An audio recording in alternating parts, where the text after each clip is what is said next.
They had built a fence on my land. When I arrived to claim the property my uncle had left me, I found an iron gate with a lock that wasn't mine, a sign reading HOA Territory Residents Only, and a man in a gray vest standing at the entrance as if he were the rightful owner. 12 acres for 40 years. My family had held this ground, and they were telling me I had no right to set foot on it for 15 years. This homeowners association had controlled the area through agreements no one was allowed to see, meetings no one was permitted to attend, and decisions no one dared question. Sometimes the collapse of an empire begins with a simple question: show me the paperwork. Pause for 1 second, tell me where you're watching from. And if this story resonates with you, hit subscribe. That's how you tell me keep going. My name is Eugene Clark. I am 38 years old, and until 3 weeks ago, I worked as a forensic accountant for a mid-sized firm in Chicago. The job had taught me to read between lines, to spot inconsistencies that others overlooked, and to remain calm when people with authority tried to intimidate me with jargon and procedure. My Uncle Frank had passed away in his sleep at 68, leaving behind no children, no spouse, and a 12-acre property in rural Virginia that had been in our family since 1983. I was his only living relative. The will was clear, the deed transferred, every document notarized and approved by the county recorder's office. And yet, here I stood on a Tuesday morning in late September, blocked from entering my own inheritance by a man who smiled like he had already won. Mr. Clark, I understand this is frustrating. The man's name was Gerald Hastings, and he introduced himself as the president of the Willow Creek Homeowners Association. He was in his early 60s, silver-haired, with the practiced ease of someone accustomed to being obeyed. But your uncle entered into certain agreements with our community. Until those matters are resolved, we simply cannot allow unrestricted access to the property. I asked him what agreements he was referring to. I had reviewed every document in my uncle's estate bank statements, tax records, correspondence going back 15 years. There was no mention of any agreement with the HOA. Gerald's smile didn't waver. These are complex matters, Mr. Clark, community arrangements that predate your involvement. I'd be happy to discuss them at our next board meeting. But for now, I must ask you to respect the established boundaries. Boundaries. The word hung in the air between us like a challenge. I looked past him at the property I had inherited, rolling fields that stretched toward a tree line in the distance. A farmhouse with a wraparound porch that my uncle had built with his own hands. A barn that had stored equipment for 4 decades. And scattered across the land, I could see things that didn't belong: a gazebo that looked newly constructed, picnic tables arranged in clusters, a children's playground with bright plastic equipment. None of these had been in the photographs my uncle sent me over the years. None of these had been mentioned in his letters or our phone calls. Someone had been using this land, developing it, treating it as their own, while my uncle was still alive. The playground equipment still had price tags visible on one corner. Whatever this was, it was recent. I kept my voice level. Mr. Hastings, what exactly do you have that supersedes a legal deed? Gerald's expression flickered just for a moment, a shadow of something that might have been uncertainty. Then the mask returned. Mr. Clark, I'm not here to debate property law. I'm here to ensure that community interests are protected.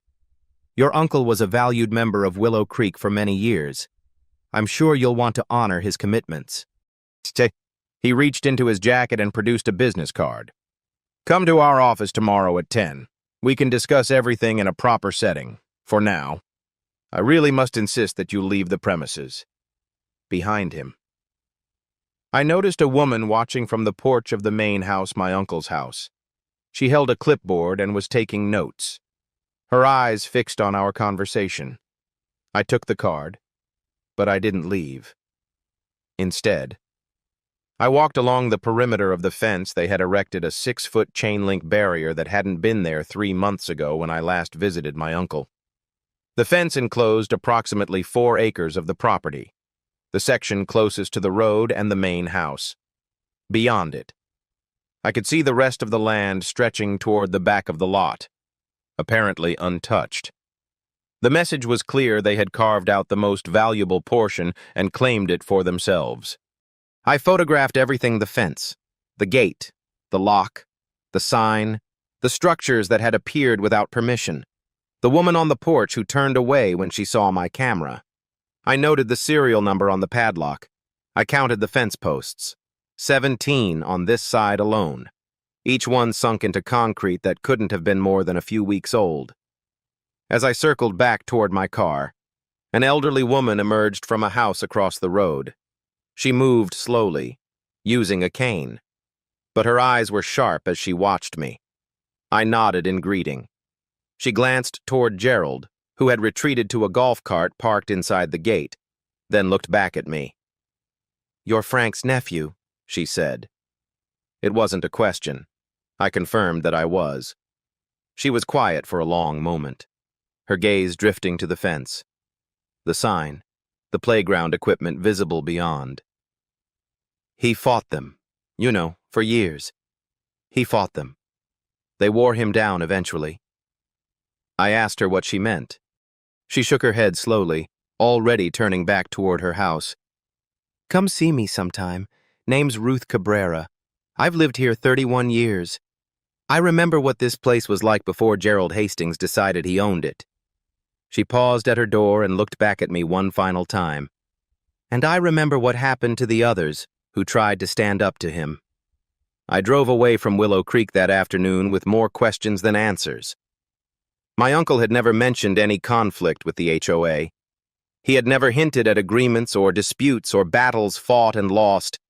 In all our conversations, he had spoken of this place with nothing but love: the land he had tended, the house he had built, the peace he had found in his final years. But Ruth Cabrera's words echoed in my mind as I pulled onto the highway. He fought them. They wore him down, the others who tried to stand up to him. I checked into a motel that evening and began organizing what I knew. The fence posts were new weeks old at most. The playground equipment still had tags. My uncle died 6 weeks ago. Someone had moved fast, almost as if they had been waiting. I pulled out my laptop and started a timeline, cross-referencing the dates on my uncle's final correspondence with the construction I had seen. Somewhere in the gap between his death and my arrival, the Willow Creek HOA had made its move. Tomorrow, I would find out exactly what they thought they had taken, and then I would take it back. The Willow Creek HOA office occupied a converted farmhouse at the center of the development, a building that had probably belonged to the original landowner before Gerald Hastings and his association carved the area into manageable pieces. I arrived at 9:45 the next morning, 15 minutes early, and found the parking lot already half full. A woman at the reception desk smiled professionally and asked me to wait. The walls were covered with photographs of community events, barbecues, holiday parties, ribbon-cutting ceremonies for new amenities. In several of them, I spotted structures that looked familiar: the gazebo I had seen on my uncle's property, the playground equipment with its bright plastic slides. They had documented their occupation.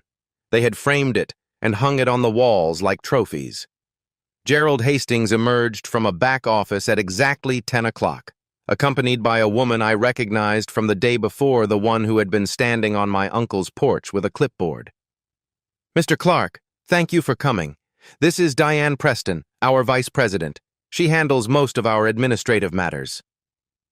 Diane was in her mid-50s, with reading glasses perched on her nose and an expression that suggested she had already decided I was wasting her time. She didn't offer to shake hands. Gerald led us into a conference room with a long table, leather chairs, and a window overlooking what appeared to be a community garden. I noticed a filing cabinet in the corner, its drawers labeled by year. The labels went back to 2008, 15 years of records. locked away behind a simple key. "Let me start by expressing our condolences," Gerald began, settling into the chair at the head of the table. "Frank was a cornerstone of this community. His passing was a loss for all of us." I thanked him for the sentiment and asked him to explain the agreements he had mentioned yesterday. Gerald nodded as if he had expected the question. "Your uncle was one of the founding members of the Willow Creek HOA when the association was established in 2008. He signed a community land use agreement that granted the HOA certain rights to develop portions of his property for shared amenities. The gazebo, the playground, the picnic area, these were all part of that original vision." He paused, letting the words settle.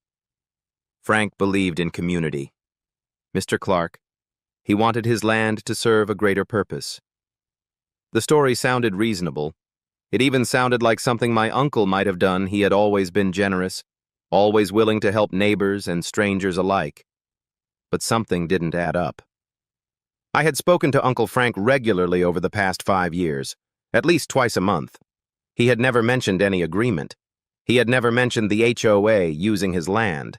And the photographs he sent me showed empty fields, not playgrounds and gazebos. I asked Gerald when the structures had been built.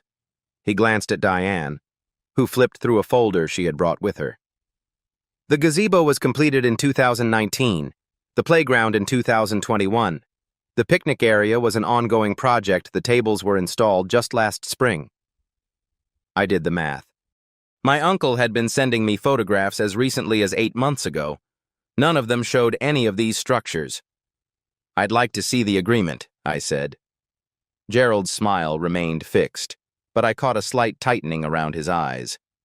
"Of course. Diane, do we have a copy available?" Diane shook her head without looking up from her folder. "The original is in our archives.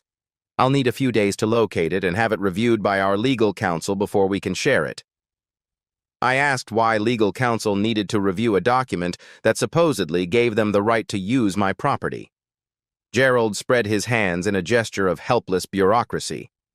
"Standard procedure. Mr. Clark, we want to make sure everything is presented properly. I'm sure you understand." I understood perfectly. They were stalling. They either didn't have the document, or the document didn't say what they claimed it said. A knock at the door interrupted us. A man entered, younger than Gerald, maybe late 40s, with the look of someone who hadn't slept well in days. "Sorry to interrupt. Gerald, we have a situation with the Henderson complaint." Gerald's expression flickered with annoyance. "Martin, we're in a meeting." The man, Martin, glanced at me, and something in his eyes shifted. Recognition, maybe, or something else. "I apologize. I didn't realize." He started to back out, but I caught his gaze and held it. He looked away first, his jaw tight, his shoulders hunched. Whatever the Henderson complaint was, it had him rattled. And whatever he knew about me, it made him uncomfortable. Gerald made a dismissive gesture. "We'll discuss it later. Close the door." Martin nodded and retreated, but not before casting one more glance in my direction, a look that seemed almost apologetic. After Martin left, Gerald shifted the conversation toward what he called transition options. "The HOA was prepared to offer me a fair price for the 4 acres they had developed," he explained. "They had invested significantly in improvements, and it would be simpler for everyone if the land remained under community control." He quoted a figure, $120,000 for 4 acres of prime Virginia real estate that was worth at least 3 times that amount.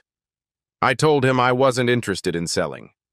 His smile finally cracked, just slightly.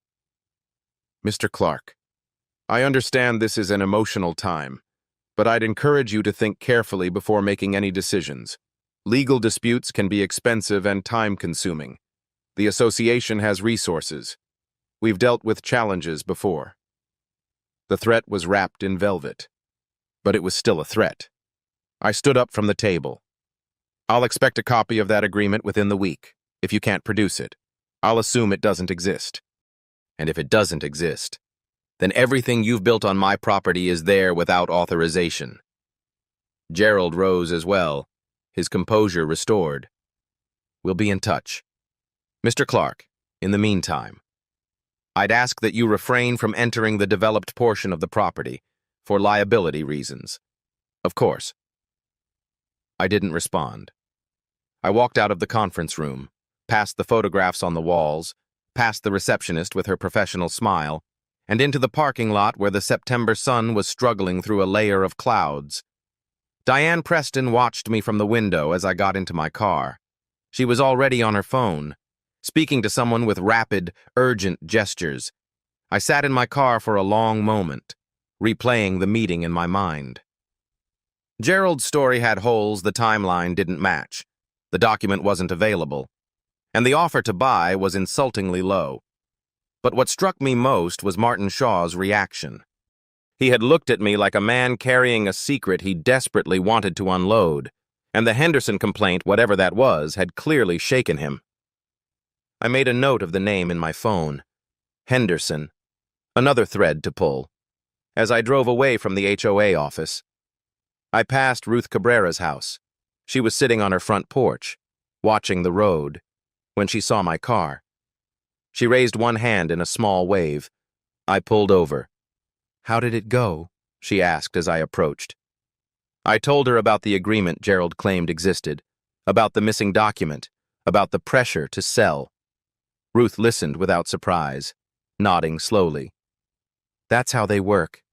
They tell you a story that sounds just believable enough, and by the time you figure out its lies, they've already worn you down." I asked her about the Hendersons. Her expression darkened. "Tom and Linda Henderson. They owned the lot next to yours, on the east side, sold it 2 years ago for half what it was worth, moved to Florida." "Wouldn't talk about it." She paused, her eyes distant. "Linda told me once, before they left, that she felt like she was being watched all the time, said she couldn't prove anything, but she knew. They wanted her gone, and they got what they wanted." I thanked Ruth for the information and promised to visit again soon. As I walked back to my car, she called after me. "Be careful. Mr. Clark, Gerald Hastings doesn't like to lose, and he's been winning for a very long time." The county recorder's office was a 40-minute drive from Willow Creek, housed in a brick building that had probably been standing since the 1950s. I arrived when it opened at 8:30 on Thursday morning, 2 days after I met with Gerald Hastings. The woman behind the counter pointed me toward a row of terminals in the back. "Everything from 2005 forward is digitized. Anything older, you'll need to request from the archives." I thanked her and got to work. For the next 4 hours, I searched every database the county had available: property transfers, deed modifications, easement filings, HOA covenants, and bylaws. I found the original deed from 1983, tax records showing 40 years of consistent payments, and survey maps delineating the property boundaries at 12.3 acres. What I did not find was any community land use agreement granting the Willow Creek HOA rights to develop any portion of my uncle's property. I expanded my search to the HOA's own filings. Every homeowners association in Virginia was required to register certain documents with the county articles of incorporation, master declarations, and amendments to governing documents. The Willow Creek HOA had been established in 2008, just as Gerald had said. Their master declaration covered approximately 200 acres, divided into 73 residential lots. My uncle's property was listed as adjacent non-member parcel in the original documents. I read the phrase 3 times. According to their own founding records, my uncle's land had never been part of the Willow Creek HOA. Whatever agreement Gerald claimed existed, it contradicted the association's own paperwork and under Virginia law. Any agreement affecting real property had to be recorded with the county to bind subsequent owners, including heirs. Nothing had been recorded. I kept searching. The master declaration listed 4 properties as adjacent non-member parcels, my uncle's 12 acres, plus 3 other lots on the eastern and northern boundaries. One of those addresses caught my attention: the Henderson property that Ruth Cabrera had mentioned. I pulled up its records and found a sale from 2 years ago, just as Ruth had said. The Hendersons had sold their 8-acre lot to a holding company called Willow Creek Community Development, LLC, for $215,000. The county assessor's office had valued the same property at $460,000. They had sold for less than half of what it was worth. I searched the LLC registration and found exactly what I expected. Gerald Hastings was listed as the registered agent. He wasn't just running the HOA. He was buying up the land around it through a separate company, using pressure tactics to acquire properties at a fraction of their value. Around noon, an older man emerged from the back office and approached my terminal. He wore a county ID badge and carried a coffee mug with a faded logo. "You've been at this a while," he said, not unkindly. "Finding what you need?" I told him I was researching a property in Willow Creek. He nodded slowly, his expression shifting. "Willow Creek. We've had a few people come through asking about properties out there over the years. Never seems to end well for them." I asked what he meant. He glanced around the room, lowered his voice. "I'm not supposed to say anything, but there was a man about 3 years ago, an elderly gentleman, who came in here looking for the same kind of records you're pulling, filed a formal complaint with the county about unauthorized construction on his property. Nothing ever came of it." I felt my pulse quicken. "Do you remember his name?" The man shook his head.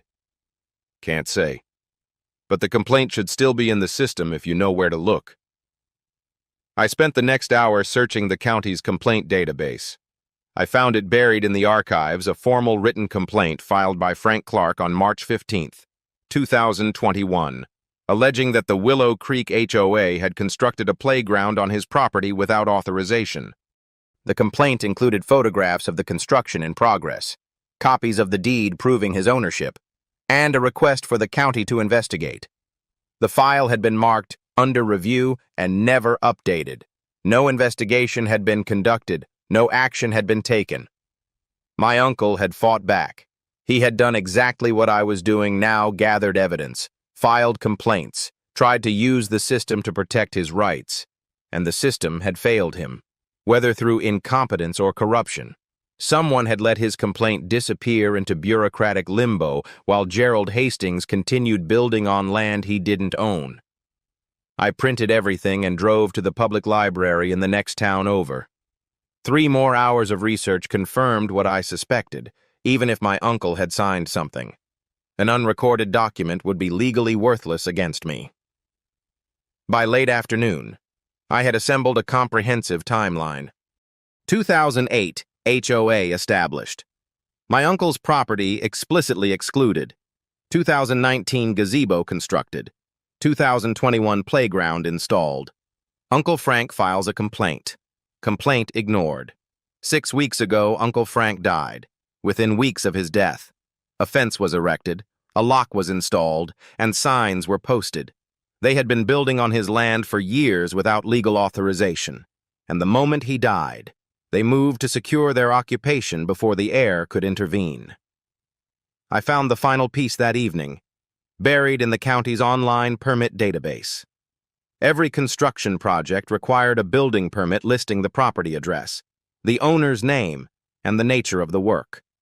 I searched for my uncle's address and found 3 permits on file: the gazebo, the playground, and the picnic area. All 3 listed the same applicant, Willow Creek Homeowners Association.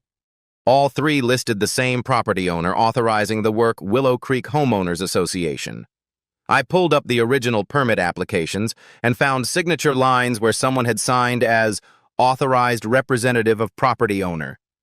The signatures were illegible scrawls, but the printed name beneath each one was Gerald Hastings. He had signed government documents claiming to represent my uncle, a man who had filed a formal complaint against him that same year. That wasn't just a civil dispute. That was fraud. I sat back and stared at the screen. Something cold settled in my chest, the kind of cold that comes when you realize the people you're dealing with aren't just aggressive, but genuinely corrupt. Gerald Hastings hadn't misremembered some old agreement. He had deliberately systematically stolen my family's property by filing false documents with the county. He had done it while my uncle was still alive, signing permits as my uncle's representative while my uncle was actively complaining about his actions. Ruth Cabrera had told me they wore him down. Now the evidence showed exactly how they had simply ignored him until he gave up, then continued as if he didn't exist. The next morning, I called Derek Osman. His name had come up in my research, a real estate attorney in Richmond who had handled several HOA disputes. His receptionist put me through after I explained the situation. Derek listened without interrupting as I laid out what I had found: the fraudulent permits with forged authorization, the explicit exclusion in the HOA's founding documents, my uncle's ignored complaint, and the pattern of pressuring adjacent property owners through the LLC. When I finished, he was quiet for a moment. "Mr. Clark, what you're describing isn't just a property dispute. If they filed permits claiming ownership of land they didn't own, that's potentially criminal fraud. The LLC purchases at below market value could constitute a RICO pattern if there's enough documentation. At minimum, it's grounds for a civil suit that could cost them everything." I asked him what my next steps should be. "Documentation," he said. "Keep building your file. Talk to the Hendersons and any other adjacent owners. I'd bet you're not the first person they've done this to. And find out if anyone inside the HOA is willing to talk. Organizations like this, there's always someone who knows where the bodies are buried."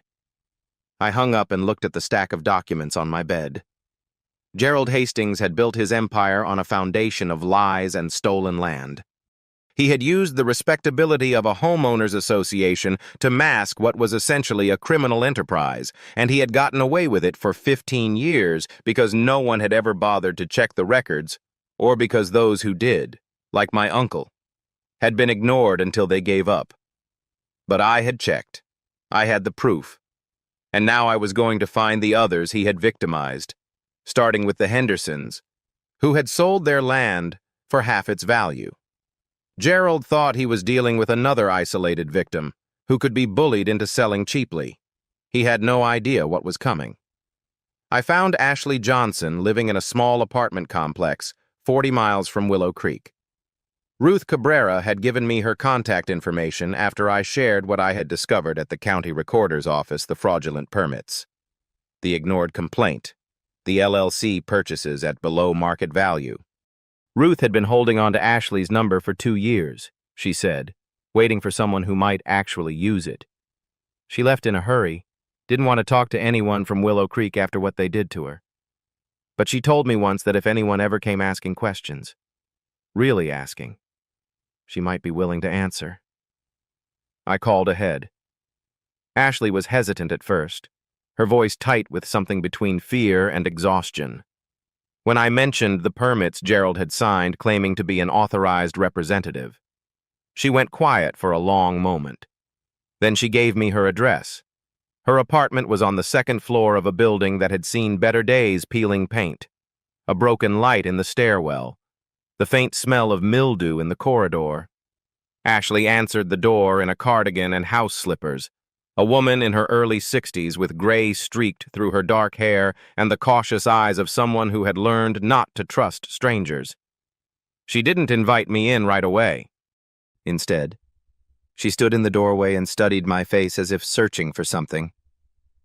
"You're Frank's nephew," she said finally. "I can see him in you, around the eyes." I told her I was sorry we were meeting under these circumstances. She nodded slowly and stepped aside to let me enter. The apartment was small but meticulously clean, filled with photographs and houseplants and the accumulated evidence of a life compressed into a space far smaller than it deserved. Ashley made tea without asking if I wanted any, the ritual seeming to calm her nerves. When she finally sat across from me at her kitchen table, she looked older than her 63 years. "I owned 11 acres next to your uncle's property," she began, her voice steady but quiet. "My husband and I bought it in 1992. We raised our children there. We thought we'd die there." She paused, her fingers wrapped tight around her cup. "Marcus passed in 2018. Heart attack. Very sudden. After that, Gerald Hastings started coming around. The story she told confirmed everything I had suspected and revealed details I hadn't imagined. Within months of her husband's death, Gerald had approached Ashley with concerns about her property. The fence was in disrepair, he said. The lawn was overgrown. The abandoned barn was a safety hazard. He presented her with a list of violations that would require thousands of dollars to remedy. When Ashley pointed out that her property was not part of the HOA and therefore not subject to their regulations, Gerald smiled and produced a document, a community land use agreement. He claimed that her husband had signed years earlier. The signature looked wrong to Ashley, but she was grieving, overwhelmed, and alone. She didn't have the energy to fight. He knew exactly when to come for me, she said. That's what they do. They wait until you're weak, until you don't have anyone to help you. The pressure intensified over the following months. Ashley found herself excluded from community events she had attended for decades. Neighbors she had known for years stopped returning her calls. Her mail began arriving damaged or not at all. Someone reported her to the county for having an unlicensed vehicle on her property, her late husband's truck, which she hadn't been able to bring herself to sell. The county sent inspectors. The inspectors found violations she hadn't known existed. The fines accumulated. They didn't need to threaten me directly, Ashley said. They just made my life impossible. Little things, one after another, until I couldn't breathe. I recognized the pattern. It was the same strategy Gerald was attempting with me. Adapted for a widow without resources or support. Isolation, harassment, the slow accumulation of pressure until capitulation seemed like the only option. After 18 months, Ashley had sold her 11 acres to Willow Creek Community Development LLC for $180,000. The property had been appraised at $350,000. She showed me the paperwork Gerald's signature on the purchase agreement. The LLC listed as the buyer, the closing documents that transferred her family's land to the same company that had been harassing her into submission. I knew I was being robbed, she said, but I couldn't prove it. I didn't have the money for lawyers. I didn't have the energy to fight people who had been doing this for years. I just wanted it to be over. She had moved 40 miles away and tried to forget. She had mostly succeeded, she said. Until Ruth Cabrera called to say that Frank Clark's nephew was asking questions. I showed her what I had found, the fraudulent permits. My uncle's ignored complaint. The county records proving that neither her property nor my uncle's had ever been part of the HOA. Ashley studied the documents with trembling hands. He showed me a signed agreement, she said. Marcus's signature, or what was supposed to be Marcus's signature. I asked if she still had it. She shook her head. I gave it back to Gerald after the sale. He said he needed the original for his records. I was too tired to make a copy. Another piece of evidence that had conveniently disappeared. But her testimony remained. Her story matched the pattern. And she wasn't the only one. There was another family, Ashley said, her voice dropping. The Nguyen's, a Vietnamese couple, owned a 5-acre lot on the north side. They sold in 2016, right before Marcus and I started having problems. I remember Mrs. Nguyen crying at the closing. Her husband kept saying they had no choice. I asked if she knew where the Nguyen's had gone. Ashley shook her head. They left the area completely. I heard they moved back to California, where they had family. But I don't know for certain. Another family was driven out. Another property acquired at a fraction of its value. The pattern stretched back at least 7 years, probably longer. Gerald Hastings had been running this operation since the HOA was founded, systematically targeting vulnerable property owners on the edges of his territory. Before I left, I asked Ashley if she would be willing to testify. Not in a courtroom, not yet, but at an HOA meeting. If I could arrange one. She was quiet for a long time, staring at the photographs on her wall. her husband, her children, the house she had lost. "They took everything from me," she said finally. "My home, my security, my peace of mind, and they did it while smiling and pretending they were protecting the community." She looked at me, and for the first time since I had arrived, I saw something other than fear in her eyes. I saw anger. "Yes, Mr. Clark. I'll testify. I'll tell everyone exactly what Gerald Hastings did to me. And if there's any justice in this world, I'll watch him lose everything the way I did." I drove back to Willow Creek as the sun was setting, Ashley's story replaying in my mind. My uncle, the Hendersons, Ashley Johnson, the Nguyen's, at least 4 families that I knew of, probably more, all targeted by the same man using the same tactics over the course of 15 years. This wasn't a property dispute anymore. This was a pattern of predatory behavior that had destroyed lives and stolen millions of dollars worth of land. And at the center of it all sat Gerald Hastings, in his gray vest and silver hair, smiling his practiced smile and telling people he was protecting community interests. Ruth Cabrera had warned me that he didn't like to lose. Derek Osmond had told me to find witnesses who could testify to his pattern. I had found one. Now I needed to find the courage inside the machine, the person who knew where all the bodies were buried and might finally be ready to dig them up. Derek Osmond's office was in a converted Victorian house on the outskirts of Richmond, the kind of building that looked like it belonged to a family doctor rather than a real estate attorney. I arrived on Monday morning with 2 banker's boxes full of documents, everything I had gathered over the past week, organized chronologically and cross-referenced with color-coded tabs. Derek met me in the lobby and led me to a conference room on the 2nd floor, where morning light streamed through tall windows and a long oak table waited to receive my evidence. He was a lean man in his mid-40s, with wire-rimmed glasses and the patient demeanor of someone who had spent decades untangling other people's disasters. "You said on the phone you had a pattern," he said, settling into a chair across from me. "Show me what you've got." I walked him through everything. The fraudulent permits with Gerald's signature, claiming authorization he never had. My uncle's complaint from 2021, filed and ignored. The HOA's founding documents explicitly exclude my uncle's property from their jurisdiction. The Willow Creek Community Development LLC and it's a pattern of acquiring adjacent properties at below-market prices. Ashley Johnson's testimony about harassment, forged documents, and a forced sale. The Hendersons and the Nguyen's, additional families who had been pushed out over the years. Derek examined each piece of evidence carefully, making notes on a yellow legal pad, occasionally asking questions that forced me to clarify details I had glossed over by the time I finished. Nearly 2 hours had passed, and the conference table was covered with documents arranged in clusters that mapped the full scope of Gerald Hastings's operation. Derek leaned back in his chair and removed his glasses, rubbing the bridge of his nose. "Mr. Clark, I've been practicing real estate law for 22 years.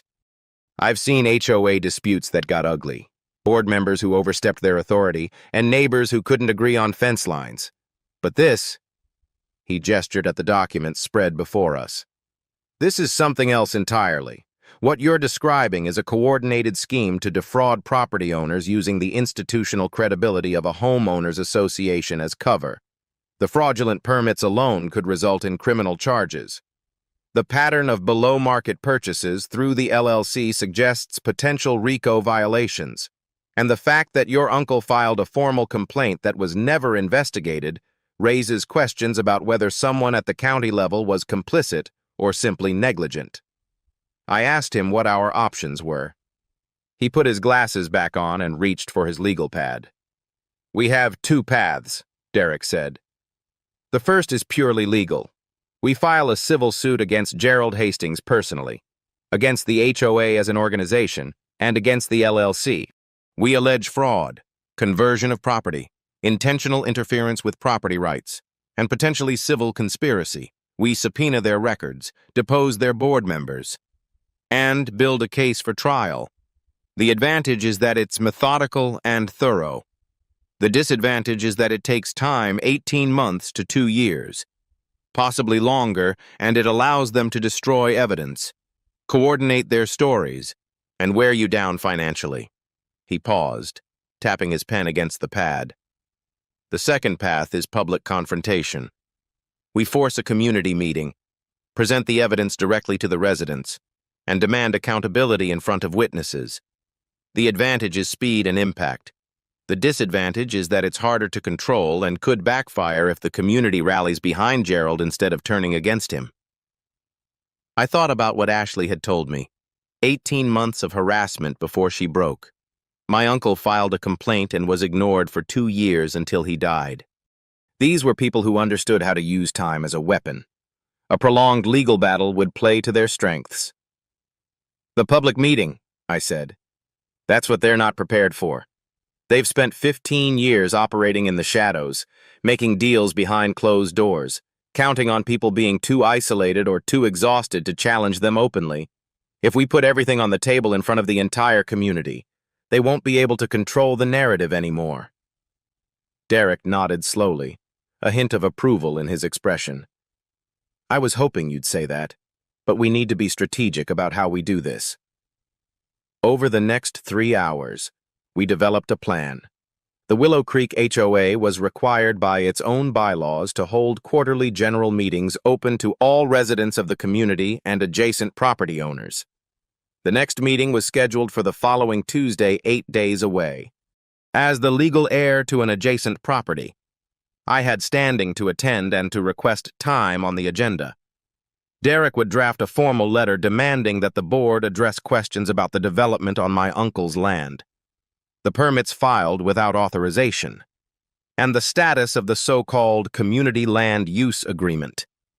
The letter would be delivered by certified mail with copies to every board member individually, creating a paper trail they couldn't later deny receiving.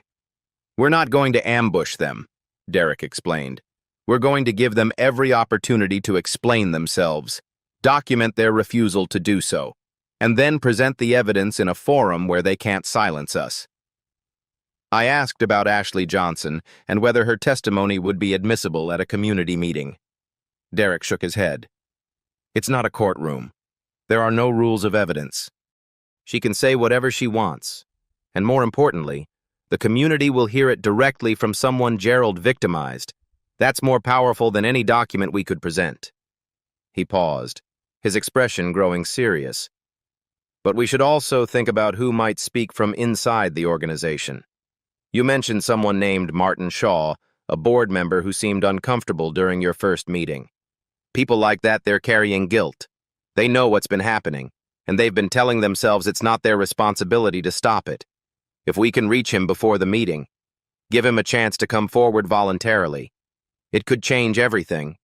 I remembered Martin's face at the HOA office, the dark circles under his eyes, the way he had looked at me almost apologetically before retreating.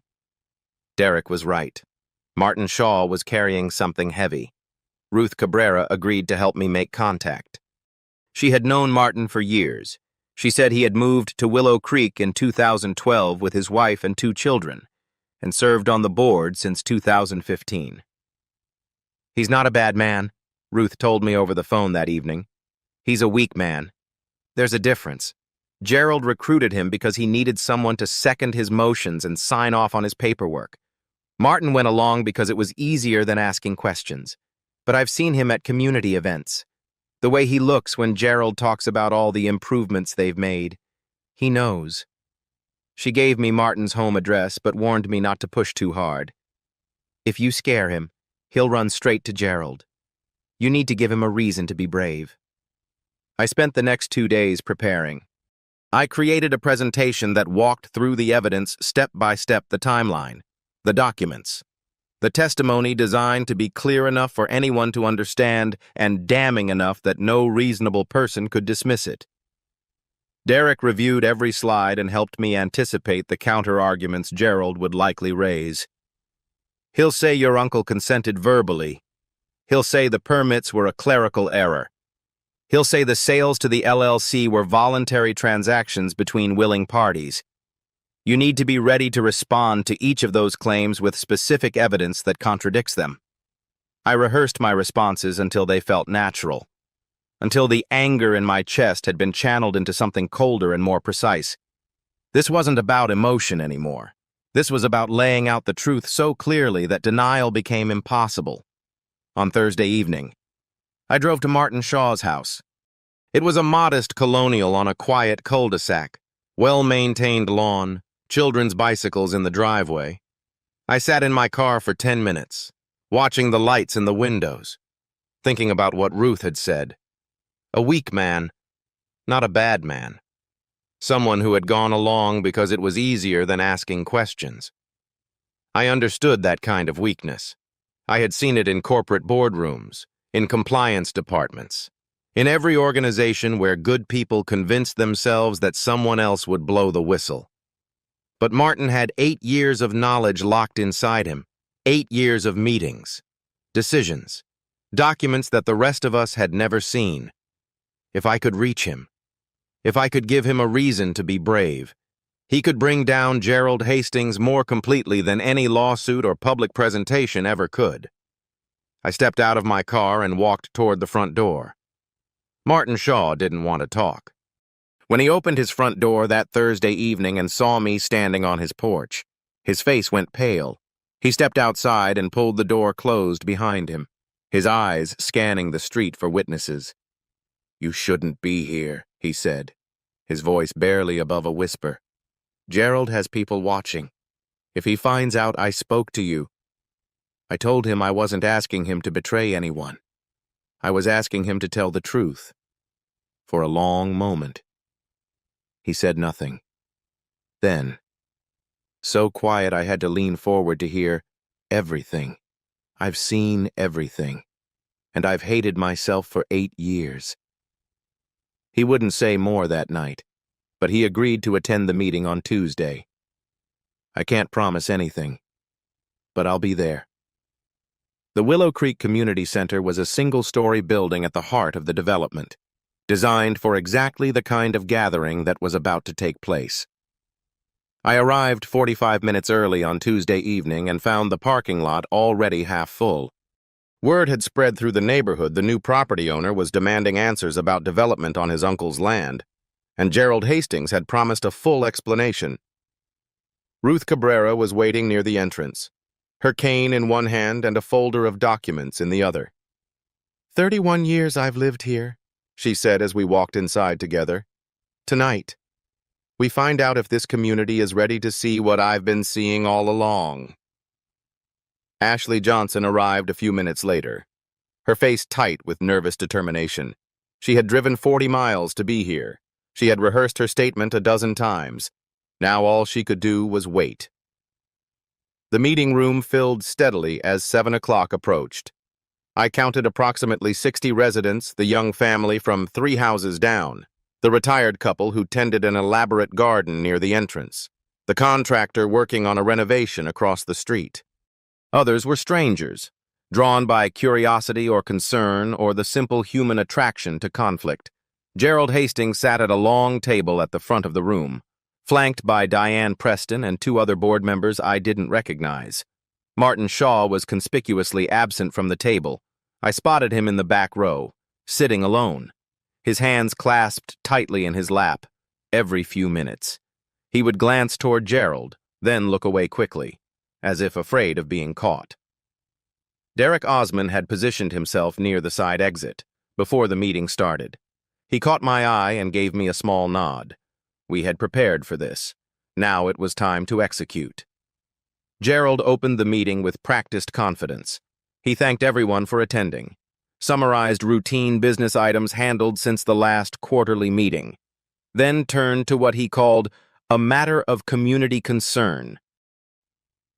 "As many of you know," he said, his voice carrying easily through the room, "we recently lost one of our founding members, Frank Clark. Frank was a generous man who believed deeply in the Willow Creek community. Several years ago, He entered into a community land use agreement that allowed the HOA to develop portions of his property for shared amenities, the gazebo, the playground, the picnic area that so many of our families enjoy. He paused, letting his gaze sweep across the audience. Frank's nephew, Mr. Eugene Clark, has raised some questions about this arrangement. I've invited him to address those questions tonight so we can clear up any confusion and move forward together. The invitation was framed as generosity. I recognized it for what it was, an attempt to control the narrative by appearing transparent. I walked to the front of the room and faced the assembled residents. 60 pairs of eyes watched me, curious, skeptical, a few openly hostile. These were Gerald's people, his neighbors, the community he had cultivated for 15 years. I was an outsider making accusations against a man they trusted with their property values and their children's playgrounds. I understood the odds. I also understood that the truth was on my side. Thank you, Mr. Hastings, for the opportunity to speak. I'm here tonight because I believe this community deserves to know what has been done in its name. I began with the documents. The HOA's founding declaration from 2008, which explicitly listed my uncle's property as an adjacent, non-member parcel outside their jurisdiction. The building permits for the gazebo, playground, and picnic area, all signed by Gerald Hastings as authorized representative of property owner, a claim he had no legal right to make. The complaint my uncle filed with the county in 2021, documenting unauthorized construction on his land, a complaint that was marked under review and never investigated. I projected each document onto the screen at the front of the room, letting the audience see the dates, the signatures, and the official stamps. A woman in the front row leaned forward, squinting at the permit signatures. An elderly man near the window crossed his arms and frowned. Gerald interrupted when I reached the permits. Mr. Clark, these are complex administrative matters. The permits were filed in good faith based on our understanding of Frank's wishes. If there were procedural irregularities, I cut him off. Mr. Hastings, did my uncle authorize you to sign documents on his behalf? His smile flickered. Frank and I had an understanding. He trusted the board to act in the community's best interest. I asked again, did my uncle sign a written authorization giving him power of attorney or the legal right to represent his property interests? Gerald's jaw tightened. As I said, we had an understanding. I turned back to the audience. For the record, there is no power of attorney on file with the county. No written authorization anywhere in the public record. Mr. Hastings signed government documents claiming to represent my uncle while my uncle was filing formal complaints against the very construction those documents authorized. The room had grown quiet. A man in the middle section raised his hand. Wait a minute, he said, not waiting to be called on. You're saying Frank Clark filed a complaint against the playground my kids play there every weekend. He never said anything to me about it. I explained that my uncle's complaint had been filed with the county, not with the HOA, and that it had been buried in bureaucratic limbo for 2 years. He tried to fight back, I said. The system failed him. The man turned to look at Gerald with new eyes. Around him, other residents were beginning to whisper. I pressed forward. I showed them the records of Willow Creek Community Development, LLC, the company Gerald had registered with himself as sole agent. I showed them the purchases Ashley Johnson's 11 acres for $180,000, when it was worth $350,000. The Henderson property for $215,000 when assessed at $460,000. Properties acquired at roughly half their market value, always from owners who had been subjected to months or years of pressure. This isn't community development, I said. This is fraud and intimidation using the HOA as a front. Gerald rose from his chair, his composure cracking. This is outrageous. You're making accusations without any evidence of wrongdoing. The sales you're describing were voluntary transactions between willing parties. If property owners chose to sell below market value, that was their decision. Diane Preston stood beside him, her voice sharp. Mr. Clark, You're disrupting a community meeting with unsubstantiated allegations. If you have legal concerns, I suggest you take them to a courtroom, not a public forum where you can smear the reputation of people who have served this community for years. I turned to Ashley Johnson, sitting in the third row. Mrs. Johnson, would you like to respond to that? Ashley stood slowly, her legs unsteady but her voice clear. My name is Ashley Johnson. I owned 11 acres next to the Clark property until 2 years ago, after my husband died. Gerald Hastings came to my home and showed me a document he claimed my husband had signed. He threatened me with violations and fines. My neighbors stopped speaking to me. My mail was tampered with. After 18 months, I sold my land to his company for half what it was worth because I couldn't take any more. She paused, her eyes finding Gerald across the room. I didn't choose to sell. I was forced out. And I'm not the only one. The audience erupted. People were shouting questions, demanding explanations, turning to look at Gerald with expressions that ranged from shock to fury. Diane Preston was on her feet, trying to restore order, but no one was listening to her anymore. Gerald's face had gone red. His silver-haired composure shattered. "This woman is lying," he shouted over the noise. "She's been paid to come here and make these accusations. This is a coordinated attack on everything we've built." But his words were drowned out by the voices of residents who had spent 15 years trusting him, now realizing they might have been deceived. In the back of the room, I saw Martin Shaw rise from his seat. He stood motionless for a moment, watching the chaos unfold, his face a mask of anguish. Then something in him seemed to break, or perhaps finally heal. He began pushing through the crowd toward the front of the room, his movements slow but determined. Gerald saw him too, the color drained from his face. "Martin, sit down. This isn't the time." But Martin didn't sit down. He kept walking until he was standing between Gerald, facing the audience, facing 15 years of silence. He was finally ready to break. The room fell quiet. Everyone was watching. And Martin Shaw opened his mouth to speak. Martin Shaw's voice was steady when he began to speak. "My name is Martin Shaw. I've been on this board for 8 years, and everything Mr. Clark just told you is true." Gerald took a step toward him. "Martin, think about what you're doing. Think about your family, your position." Martin turned to face him. "I've been thinking about it every night when I couldn't sleep. Every time I watched you shake hands with people whose lives you destroyed. I'm thought." He turned back to the audience. "In 2015, Gerald recruited me to the board. He said he needed people who understood the importance of community standards, people who could help him maintain property values. I believed him." He paused, swallowing hard. "The first time I realized something was wrong was in 2017. A family named Nguyen owned 5 acres on the north boundary. Gerald told the board they were planning to sell, that they'd approached him about it.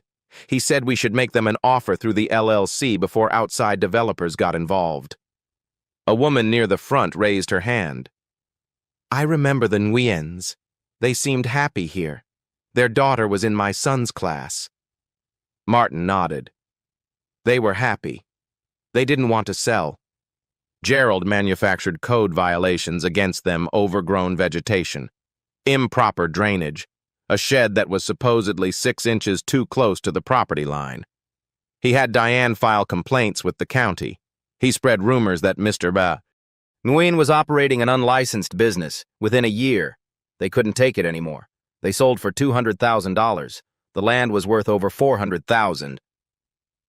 Around the room, residents were beginning to connect dots they had never thought to question. Martin reached into his jacket and pulled out a flash drive. After the Nguyens, there were others: the Hendersons, Ashley Johnson, Frank Clark. Gerald had a system. He'd identify properties he wanted, find the owner's vulnerabilities, and apply pressure until they broke. Widows, elderly people living alone. Families are going through financial difficulties. He held up the flash drive. "I have documentation, meeting minutes that were never officially recorded, emails between Gerald and Diane discussing which properties to target." Financial records showing the LLC has acquired over $2.3 million in real estate through these tactics properties that were worth at least $5 million at fair market value. The number hung in the air, $2.3 million. A man near the back of the room, someone who had been nodding along with Gerald's earlier statements, slowly rose to his feet. "I voted for you," he said, his voice thick with something between disbelief and rage. "Every election, I told my neighbors you were the best thing that ever happened to this community.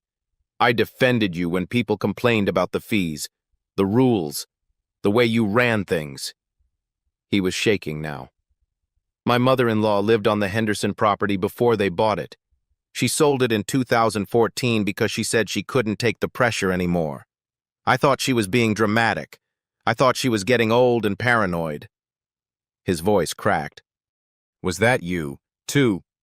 Martin looked at Gerald, then back at the man. "I don't know about 2014 specifically, but the pattern started almost immediately after the HOA was formed.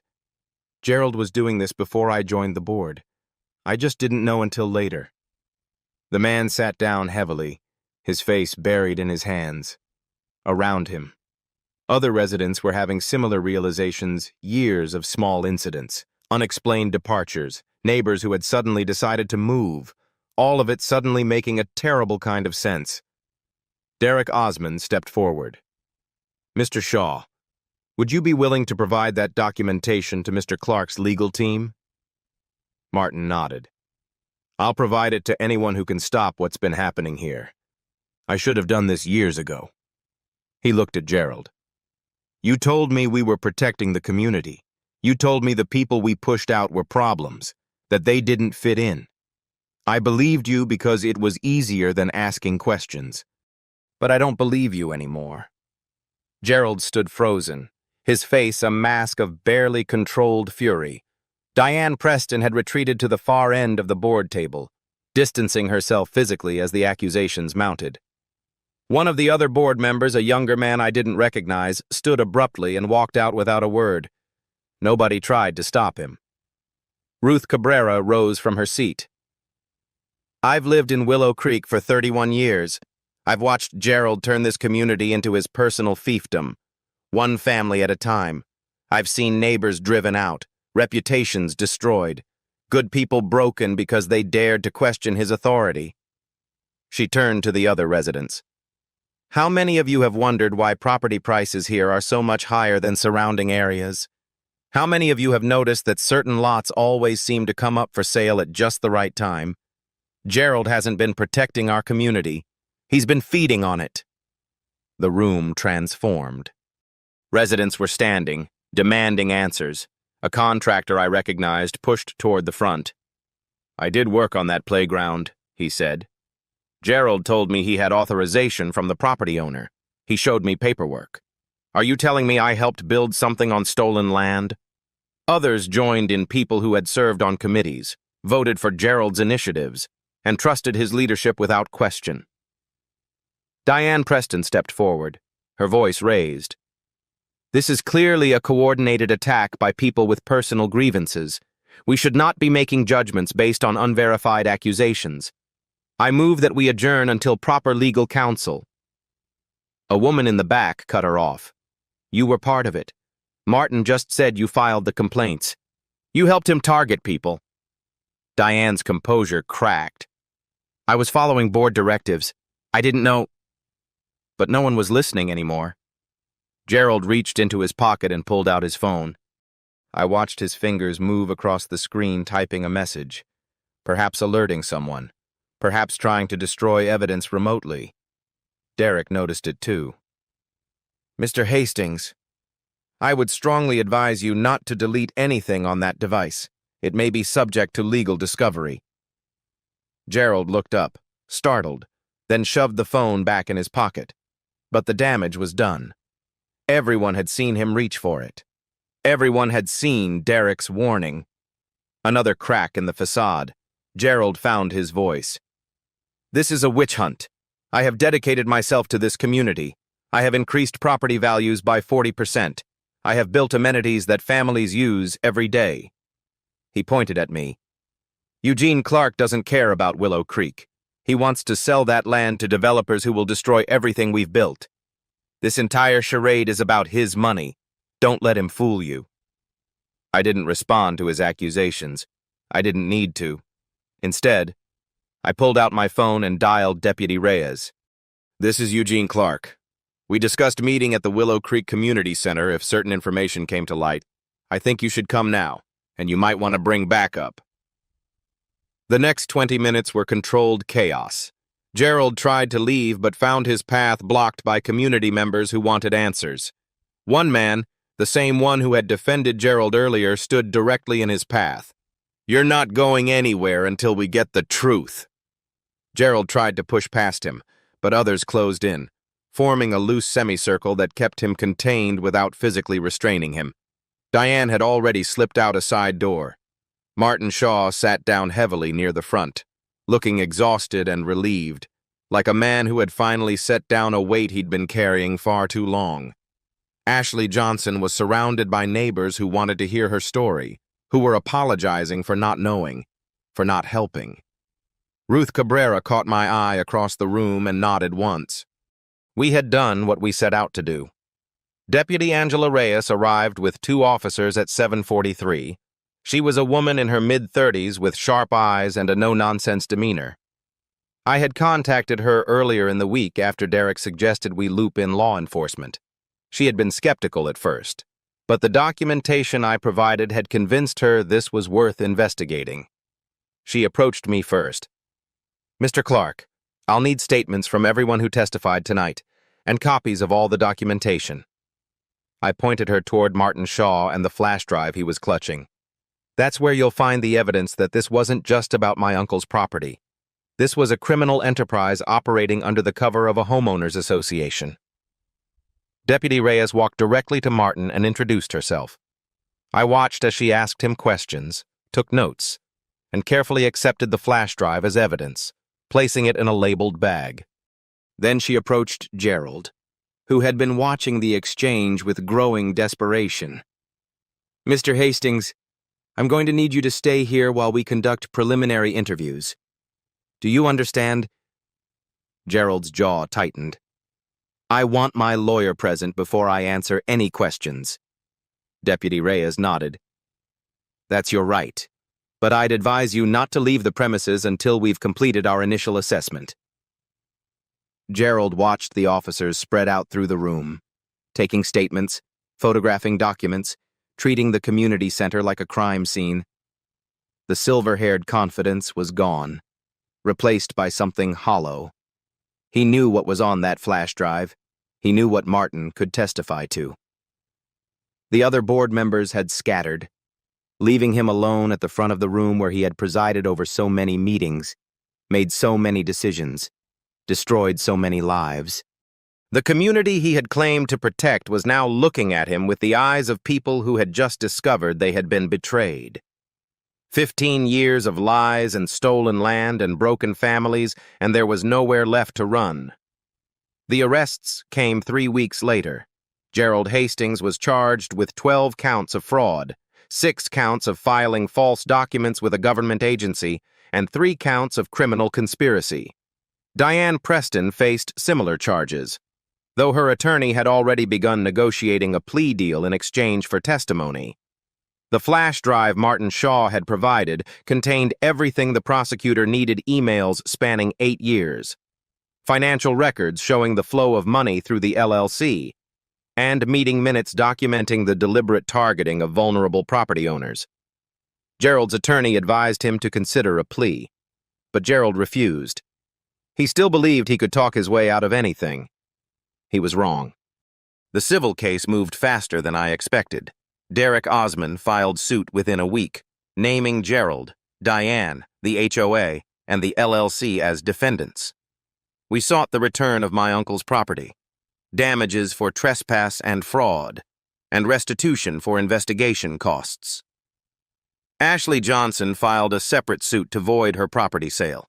The Hendersons and the Nguyen family expressed interest in joining what was becoming a class action against Gerald's entire operation.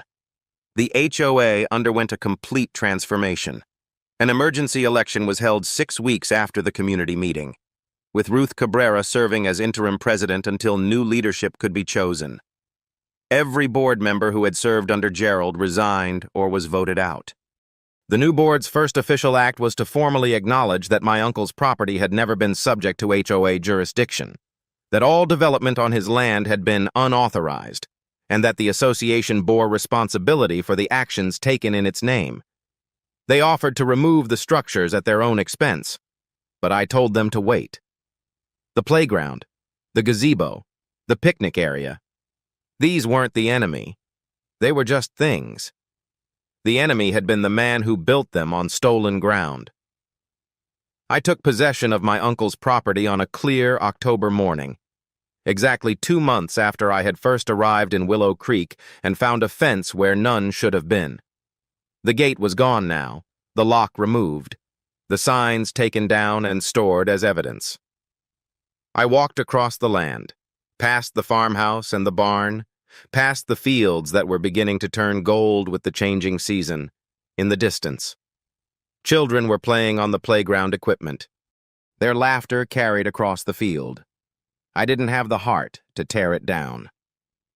Martin Shaw came to see me a few days later. He looked calmer than he had at the community meeting, though the weight of what he had done still showed in the lines around his eyes.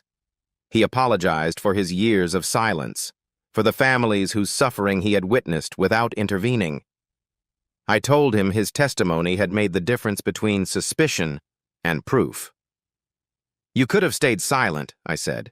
"You could have let Gerald escape like he always did, but you didn't." Martin shook his head. "I couldn't live with it anymore. Every night. I saw their faces, the Nguyen's, Ashley, your uncle."